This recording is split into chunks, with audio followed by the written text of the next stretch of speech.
Trigonometry, Chapter 3, Radian Measure and the Unit Circle. Section 3, the Unit Circle and Circular Functions. Video 2, the Unit Circle. Quadrants 2, 3, and 4. This series is based on content from Pearson's Trigonometry 12th edition by Lial, Hornsby, Schneider, and Daniels.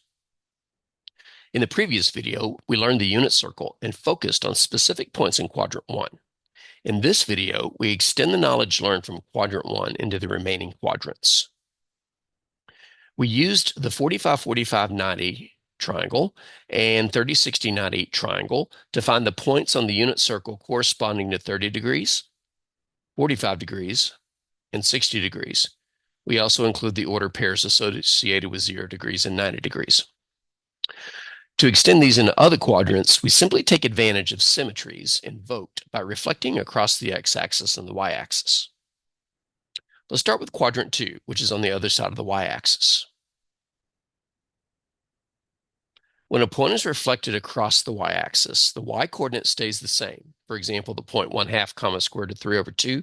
When I move it across, it's still up square root of 3 over 2. But the x-coordinate changes signs because now instead of going to the right, it's going to the left. And all the points follow suit to give these ordered pairs in quadrant 2. Now, what are these angles? Well, as for the angles, we're essentially measuring 30, 45, and 60 degrees as reference angles in quadrant 2. And remember, if you're a reference angle in quadrant 2, for example, if I put a 30-degree angle over here in quadrant 2 and measure it from standard position, then the angle I'm measuring plus 30 is equal to 180. So we find the actual value by subtracting from 180, and our three angles in quadrant 2 are 120 degrees, 135 degrees, 180 degrees. And of course, the quadrantal angle, 180 degrees. I think I said 180 here with 150. 120, 135, 150, and the quadrantal angle, 180 degrees. All right, now we're going to reflect the top half of the unit circle across the x-axis to get the bottom half. And when we do that, all of the x-coordinates will remain the same, but the y-coordinates will become their opposites. For example, if we take the point 1/2 comma square root of 3 over 2 and flip it across the x-axis, it's still going to be to the right 1/2. But instead of going up, it's going to go down. So it's why we become negative. And if you do it with all the points on top, you get a picture that looks like this. You might want to pause the video and check that all the coordinates are exactly what I said they would be.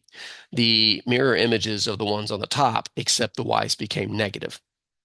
Now, here's a unit circle with the coordinates.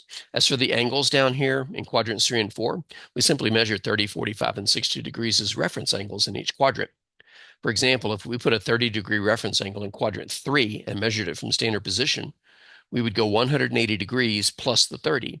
So in quadrant 3, we add 180 to the reference angle to get the value of the angle measured from standard position. But if we're in quadrant 4, like a 30-degree angle in quadrant 4, and then measured it from standard position in a positive direction, then the angle we measure plus 30 would make a complete revolution. So the angle we would measure would be 360 minus 30. So in quadrant 4, we subtract from 360 degrees. And our angles look like this, continuing from 180 degrees, 210 degrees, 225, 240, 270, 300, 315, 330, and of course 360 is a complete rotation. Here it is, the complete unit circle. It would be ideal to memorize this image, or at the very least, memorize quadrant 1 and be able to generate the rest of the unit circle. As you'll see in the next video, this will enable us to calculate trig values quickly. Now you try. Pause the video and try the following, except there are no problems to try here. I urge you to memorize at the very least quadrant 1 of the unit circle and be able to use it to generate the rest of the unit circle by reflections. To help, just remember the sequence 0, 1/2, square root of 2 over 2, square root of 3 over 2, and 1. Pay attention to quadrants and stay aware of which of x and y are increasing and decreasing as you rotate around the unit circle.